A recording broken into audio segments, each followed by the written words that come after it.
আসসালামু আলাইকুম। অবিরাম বাংলা সংবাদে সবাইকে স্বাগত জানাচ্ছি। মমরিনাজ মমির। শুরুতেই বিআরবি কেবল সংবাদ শিরোনাম। প্রতিদিনই বাড়ছে মধ্যপ্রাচ্যের যুদ্ধের তীব্রতা। নিহতের সংখ্যা হাজার ছাড়ালো। তেহরানে ব্যাপক বোমা হামলা।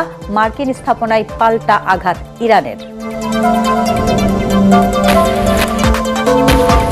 ইরানের সামরিক অভিযানের পক্ষে সমর্থন জানালো মার্কিন সেনেট। যুদ্ধ চালিয়ে যেতে বাধা থাকল না ডোনাল্ড ট্রাম্পের।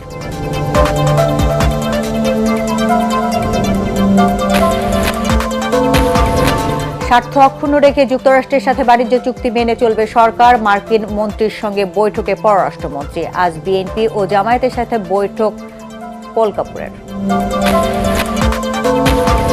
খুলনায় দুর্বৃত্তের গুলিতে শ্রমিক দলনেতা নিহত। বিদেশি পিস্তল সহ একজন আটক। রাজধানীর মোহাম্মদপুরে পুলিশের অভিযানে আটক 6 জন।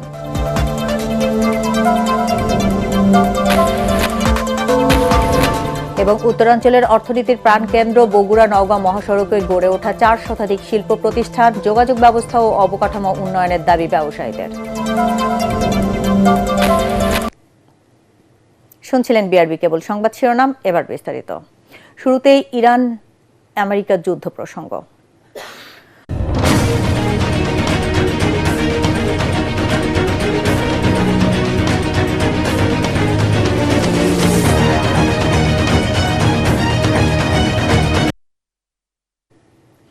মধ্যপ্রাচ্যের যুদ্ধ পরিস্থিতি আরও ভয়াবহ রূপ নিয়েছে। পঞ্চম দিনের সংঘাতে আকাশে ব্যালিস্টিক ক্ষেপণাস্ত্র, সমুদ্রে সাবমেরিন হামলা আর সীমান্তে স্থল অভিযান সব মিলিয়ে রক্তক্ষয়ী যুদ্ধ দিন দিন বিস্তৃত হচ্ছে। ইরান, ইসরায়েল ও যুক্তরাষ্ট্রের সরাসরি হামলা, পাল্টা হামলায় নিহতের সংখ্যা হাজার ছাড়িয়েছে। বুধবার একদিনে অন্তত 1000 স্থাপনায় হামলা চালায় যুক্তরাষ্ট্র। এর পাল্টা জবাবে মার্কিন ঘাঁটি ও বিভিন্ন কনসুলেটে হামলা চালায় ইরান। বিস্তারিত জানাচ্ছেন আসিফুর রহমান সাগর।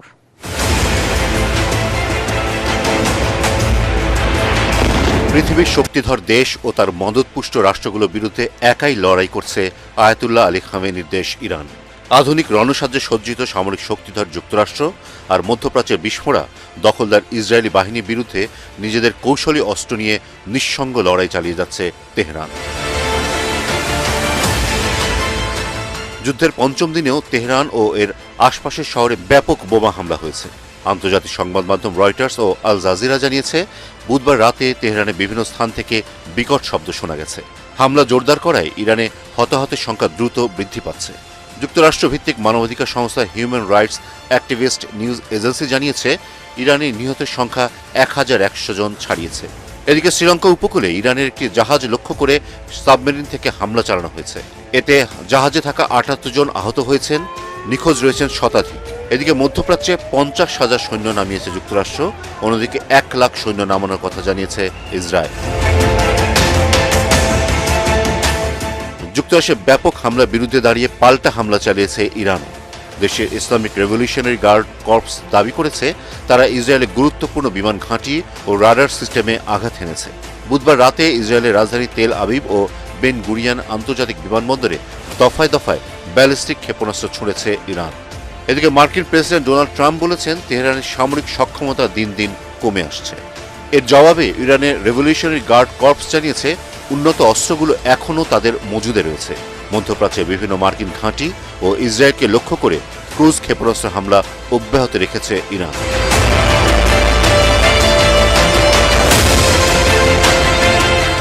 সংঘাত চলছে লেবানন সীমান্তে। ইরান সমর্থিত হিজবুল্লাহ উত্তর ইসরায়েলে রকেট হামলা ছোঁড়ার পর লেবাননে ব্যাপক বিমান হামলা চালিয়েছে ইসরায়েল। এদিকে হরমুজ প্রণালী কার্যত অচল হয়ে পড়েছে। ইরান দাবি করেছে, তারা প্রণালীর নিয়ন্ত্রণ নিয়েছে। জ্বালানি বিশ্লেষকরা বলছেন, সরবরাহ অর্ধেক কমলেই তেলের দাম ব্যারেল প্রতি $150 পৌঁছাতে পারে। এই সংঘাত এখন আর কেবল সীমিত হামলা নয়, বরং পূর্ণমাত্রার সামরিক শক্তি প্রদর্শনের লড়াই। প্রশ্ন একটাই, যুদ্ধ কি বন্ধ হবে, নাকি মধ্যপ্রাচ্য আবারও এক রক্তক্ষয়ী সংঘর্ষে নিমজ্জিত হবে? আসিফুর রহমান সাগর, এটিএন বাংলা।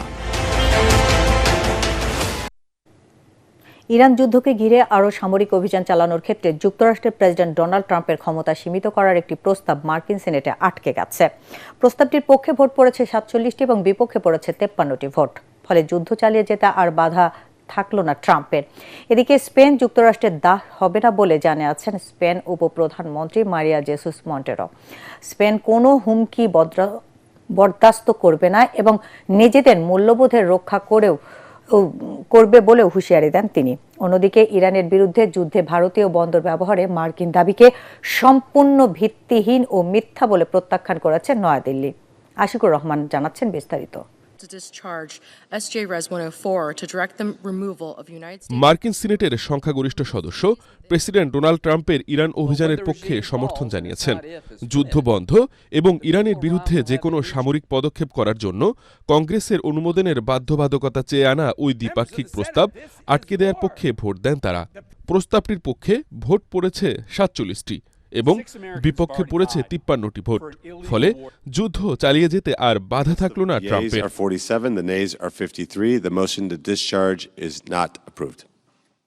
এর ফলে যুদ্ধ বন্ধ করা বা ট্রাম্পের ক্ষমতা হ্রাসের প্রস্তাব বাতিল হয়ে গেল। একই সঙ্গে ইরান বিরোধী যে কোনো বিরোধিতাকেই যেন আইনসভা সায় দেয় সেই দাবি করা হয়েছে। প্রস্তাবটি পাশ হলে কংগ্রেসের অনুমোদন ছাড়া ইরান সংক্রান্ত সংঘাতে যুক্তরাষ্ট্রের সেনা মোতায়েন অব্যাহত রাখা যেত না।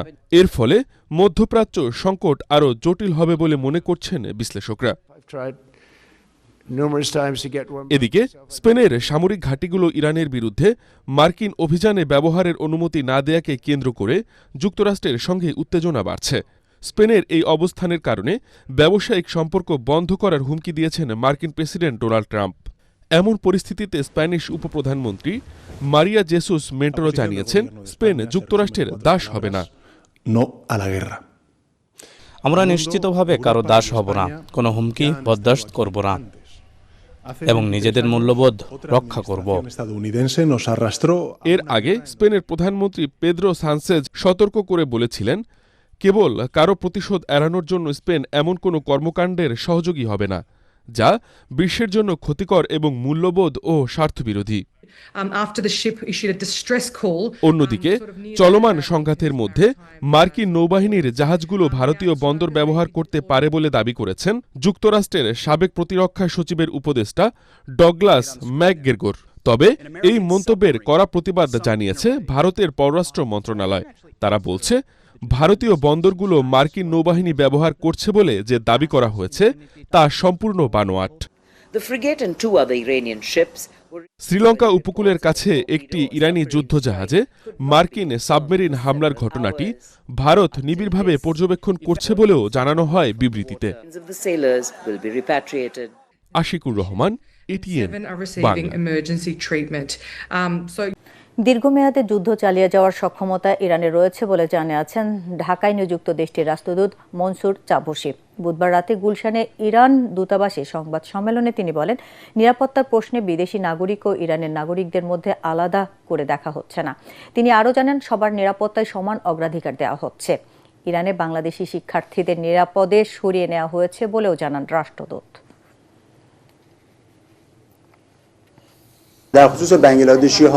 বর্তমান পরিস্থিতিতে ইরানের কোনো বিদেশি নাগরিক ও ইরানের নাগরিকদের আমরা পার্থক্য করি না, সবার নিরাপত্তা নিশ্চিত করতে চাই।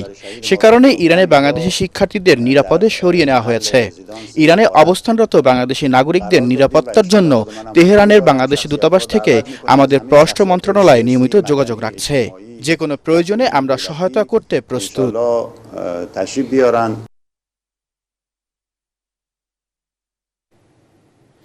দক্ষিণ ও মধ্য এশিয়া বিষয়ক মার্কিন সহকারী পররাষ্ট্রমন্ত্রী পল কাপুর তার 2 দিনের সফরের শেষ দিনে রাজনৈতিক নেতাদের সঙ্গে মতবিনিময় করবেন। সকালে দলীয় কার্যালয়ে জামায়াতে ইসলামী নেতাকর্মীদের সাথে বৈঠকে বসেছেন তিনি। তবে এনসিপির সাথে নির্ধারিত বৈঠকটি কখন হবে সে বিষয়ে বিস্তারিত এখনো জানা যায়নি। এদিকে দুপুরে বিএনপির নেতাদের সঙ্গে বৈঠক করবেন পল কাপুর। বিকেলে তিনি প্রধানমন্ত্রীর পররাষ্ট্র বিষয়ক উপদেষ্টা হুমায়ুন কবিরের সঙ্গে আলোচনা করবেন। এদিন সাবেক রাষ্ট্রপতি জিয়াউর রহমান ও সাবেক প্রধানমন্ত্রী খালেদা জিয়ার কবরে শ্রদ্ধা নিবেদন করবেন মার্কিন এই মন্ত্রী। এছাড়া পররাষ্ট্র মন্ত্রণালয়ে আয়োজিত ইফতার মাহফিলেও যোগ দেওয়ার কথা রয়েছে তার।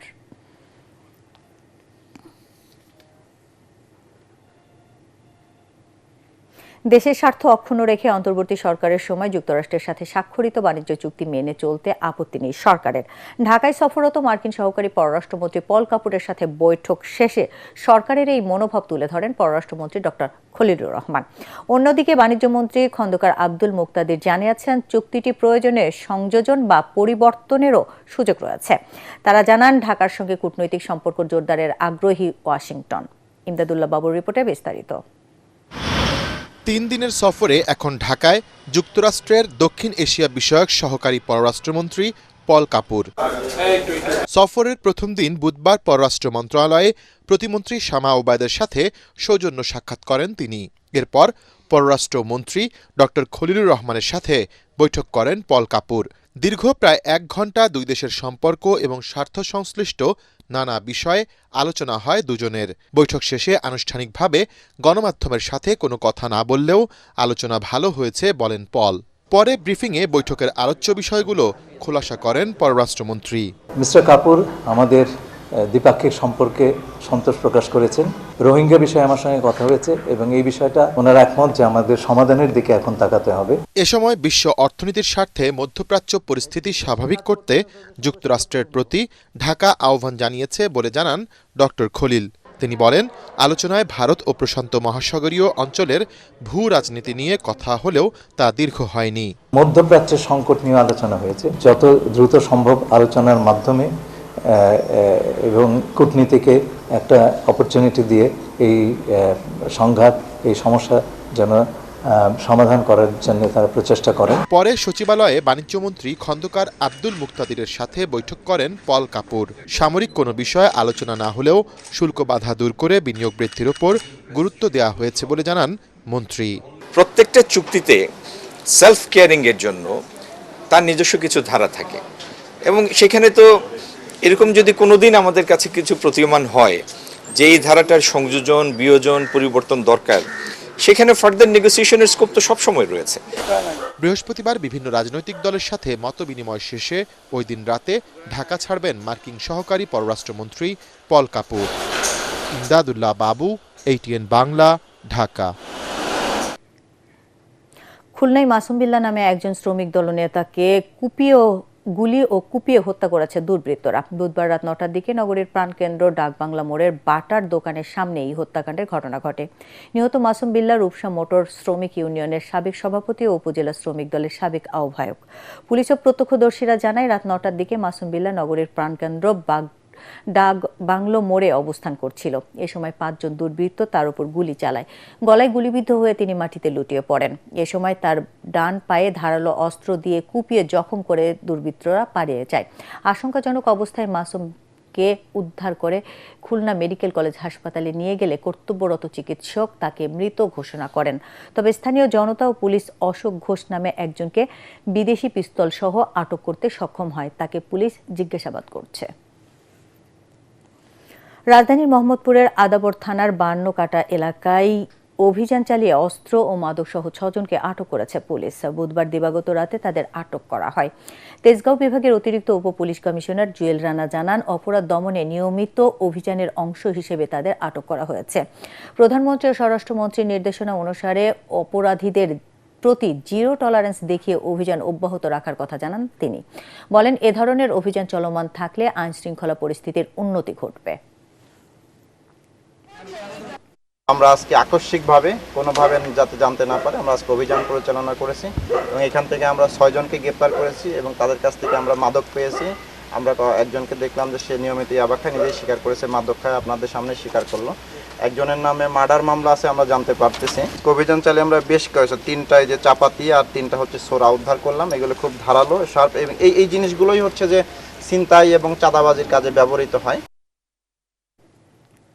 উত্তরাঞ্চলের অর্থনীতিতে নতুন গতির সঞ্চার করেছে বগুড়া নওগাঁ মহাসড়ক। প্রায় 44 কিলোমিটার দীর্ঘ এই সড়ক এখন কেবল যাতায়াতের পথ নয়, হয়ে উঠেছে শিল্প ও বিনিয়োগের প্রাণকেন্দ্র হিসেবে। গত 2 দশকে এই মহাসড়কের 2 পাশে গড়ে উঠেছে 400-রও বেশি ছোট বড় শিল্প প্রতিষ্ঠান। বগুড়া থেকে আইজুল হাকিম রুমনের পাঠানো রিপোর্ট আর জানাচ্ছেন ঐশী গোস্বামী প্রমা। বগুড়া এখন উত্তরাঞ্চলের শিল্প খাতে নতুন এক সম্ভাবনার নাম। টাইলস, গ্লাস, সিরামিক পণ্য, পেপার মিল, কৃষিভিত্তিক অ্যাগ্রো ফার্ম সহ বিভিন্ন উৎপাদনমুখী প্রক্রিয়াজাত শিল্পে কাজের সুযোগ মিলেছে বগুড়া সহ পার্শ্ববর্তী জেলার প্রায় লক্ষাধিক শ্রমিকের, যা স্থানীয় অর্থনীতিতে দৃশ্যমান পরিবর্তন এনেছে। শ্রম মজুরি কম ও যোগাযোগ ব্যবস্থা উন্নয়ন হওয়ায় বেসরকারি খাতের ধারাবাহিক বিনিয়োগে একের পর এক গড়ে উঠেছে আধুনিক কারখানা ও শিল্প প্রতিষ্ঠান। দেশের শীর্ষ প্রতিষ্ঠানগুলো ইতিমধ্যে তাদের শিল্প কমপ্লেক্স স্থাপন করেছে বগুড়া অর্থনৈতিক অঞ্চলে। গ্যাস সংযোগ না করলে আপনার যে উৎপাদিত যে পণ্যটা কস্টিং বেড়ে যাচ্ছে, বাইরে থেকে জ্বালানি নিয়ে এসে ক্রয় করে নিয়ে এসে করে, এটা যদি কস্টিং এটা যদি না কমাতে পারে তাহলে এই শিল্প কারখানা টিকে থাকতে পারবে না। প্রয়োজনীয় সংস্কার শেষে চালু হবার পথে জেলার একমাত্র বিমানবন্দর। অন্যদিকে বগুড়া ঢাকা রেললাইন প্রকল্পের কাজও দ্রুত শুরুর পথে, যা অদূর ভবিষ্যতে উত্তরাঞ্চলের শিল্প বিকাশে নতুন দিগন্ত উন্মোচন করবে। তবে গ্যাস সরবরাহ, নিরবিচ্ছিন্ন বিদ্যুৎ ব্যবস্থা আর স্বল্প সুদে ব্যাংক ঋণের ব্যবস্থা হলে কেন্দ্রীয় অর্থনীতিতে আরও শক্তিশালী ভূমিকা রাখবে বগুড়া। যোগাযোগ ব্যবস্থা, ঢাকা থেকে যে বাইরেগুলো আসবে, বিদেশি বায়ার, তাদের সবচেয়ে সমস্যা হচ্ছে আপনার এয়ারপোর্টটা আছে কিন্তু চালু নাই। এটা যদি চালু করা যায় এবং ইলেকট্রিক লাইন এবং ইলেকট্রিক স্পেশাল লাইন দেওয়া যায় ইন্ডাস্ট্রির জন্য, স্পেশাল লাইন যেটা, সেটা দেওয়া গেলে আমার মনে হয় ইন্ডাস্ট্রি গুলো আরো ভালো করবে। নতুন সরকারের কাছে আমাদের দাবি, যদি বগুড়া টু নওগাঁ রুটে গ্যাসের ইন্ডাস্ট্রিয়াল লাইনের সংযোগ দেওয়া হয়, তাহলে আমাদের এই ফ্যাক্টরিটা নতুন রূপে ধারণ করবে। বগুড়ার ব্যাপারে তো আলাদা পরিকল্পনায় আছে, আর যেহেতু গ্যাসের লাইন আমাদের চারমাথা হয়ে রংপুরের দিকে গিয়েছে, আমরা স্থানীয় প্রশাসনের সাথে কথা বলে এবং জ্বালানি মন্ত্রণালয়ের মাননীয় মন্ত্রীর সাথে কথা বলে যাতে শিল্প উদ্যোক্তাদের যে চাহিদা সেটা পূরণের ব্যাপারে পদক্ষেপ নেওয়া যায়। বাধা আছে, তবে এগিয়ে যাবার পথও উন্মুক্ত। সঠিক পরিকল্পনা আর উন্নয়নের ধারাবাহিকতা অব্যাহত থাকলে বগুড়া নওগাঁ শিল্পাঞ্চলই হতে পারে আগামী দিনের অর্থনীতির অন্যতম চালিকা শক্তি, এমনটাই মনে করছেন স্থানীয়রা। Bureau report, ATN Bangla. উপদেষ্টা হিসেবে 16 মাস দায়িত্ব পালন করে পদত্যাগ করার পর নানানভাবে আর্থিক লেনদেনের যেসব অভিযোগ উঠেছে তা সম্পূর্ণ পরিকল্পিত, এমনটাই জানিয়েছেন জাতীয় নাগরিক পার্টির মুখপাত্র আসিফ মাহমুদ সজীব ভূঁইয়া। বুধবার সন্ধ্যায় এক জরুরি সংবাদ সম্মেলনে এসব কথা বলেন তিনি। এ সময় গণমাধ্যমের সামনে তিনি নিজের এবং পরিবারের সদস্যদের ব্যাংক স্টেটমেন্ট তুলে ধরেন।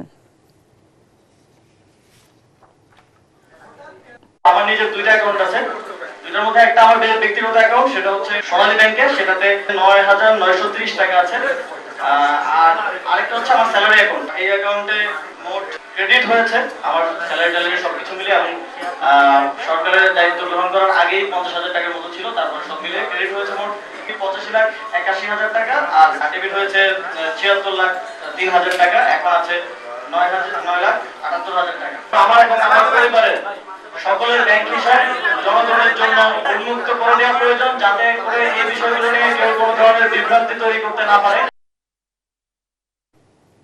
এবার আন্তর্জাতিক সংবাদ।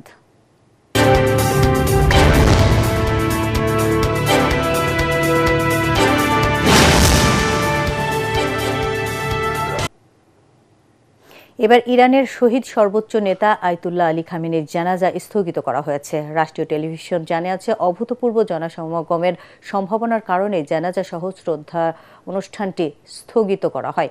তেহরানে 3 দিন ব্যাপী এই অনুষ্ঠান বুধবার সন্ধ্যা থেকেই শুরু হওয়ার কথা ছিল। রাষ্ট্রীয় টিভির বরাত দিয়ে তেহরান থেকে এএফপি জানায়, শহীদ ইমামের বিদায় অনুষ্ঠান স্থগিত করা হয়েছে। নতুন তারিখ পরে ঘোষণা করা হবে। সপ্তাহান্তে যুক্তরাষ্ট্র ও ইসরায়েলের হামলায় খামেনি নিহত হওয়ার পর দেশ জুড়ে শোকের আবহ সৃষ্টি হয়েছে। তার মৃত্যু ঘিরে রাজধানী তেহরান সহ বিভিন্ন এলাকায় ব্যাপক মানুষের উপস্থিতির সম্ভাবনা থাকায় নিরাপত্তা ও লজিস্টিক প্রস্তুতির স্বার্থে এই সিদ্ধান্ত নেওয়া হয়েছে বলে প্রতিবেদনে উল্লেখ করা হয়।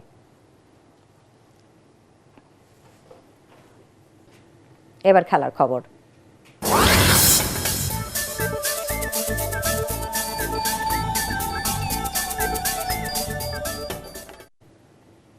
টি-20 বিশ্বকাপের 10ম আসরের দ্বিতীয় সেমিফাইনালে যৌথ আয়োজক ভারতের মুখোমুখি হবে ইংল্যান্ড। বিশ্বকাপের ইতিহাসে এই নিয়ে টানা 3বার সেমিফাইনালে লড়বে তারা। তবে আগের 2 বিশ্বকাপের সেমিফাইনালে ভারত ইংল্যান্ড ম্যাচের বিজয়ী দলই চ্যাম্পিয়ন হয়েছে। 2022 সালের সেমিফাইনালে জয় পায় ইংল্যান্ড, আর 2024 সালে সেই পরাজয়ের প্রতিশোধ নেয় ভারত।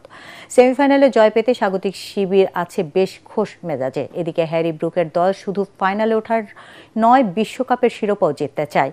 এক্ষেত্রে ঐক্যই হবে ইংল্যান্ডের প্রধান শক্তি। মুম্বাইয়ের ওয়াংখেড়ে স্টেডিয়ামে ম্যাচটি শুরু হবে বাংলাদেশ সময় সন্ধ্যা 7:30টায়।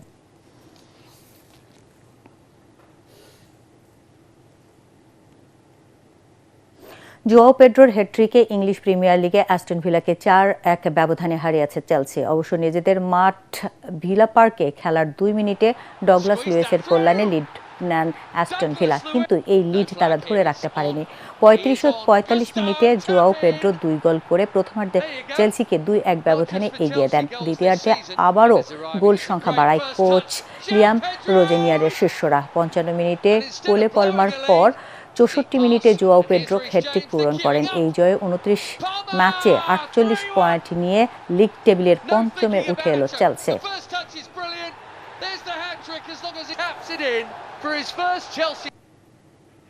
শেষ করার আগে বিআরবি কেবল সংবাদ শিরোনাম আরেকবার। প্রতিদিনই বাড়ছে মধ্যপ্রাচ্যে যুদ্ধের তীব্রতা, নিহতের সংখ্যা হাজার ছাড়ালো তেহরান। ব্যাপক বোমা হামলা, মার্কিন স্থাপনায় পাল্টা আঘাত ইরানের।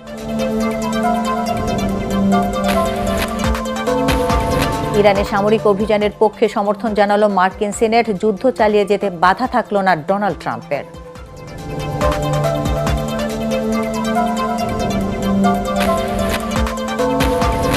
স্বার্থ অক্ষুণ্ণ রেখে যুক্তরাষ্ট্রের সাথে বাণিজ্য চুক্তি মেনে চলবে সরকার। মার্কিন মন্ত্রীর সঙ্গে বৈঠকে পররাষ্ট্রমন্ত্রী। আজ বিএনপি ও জামায়াতের সাথে বৈঠক পল কাপুরের। খুলনায় দুর্বৃত্তের গুলিতে শ্রমিক দলনেতা নিহত, বিদেশি পিস্তল সহ একজন আটক। রাজধানীর মোহাম্মদপুরে অভিযানে আটক 6 জন।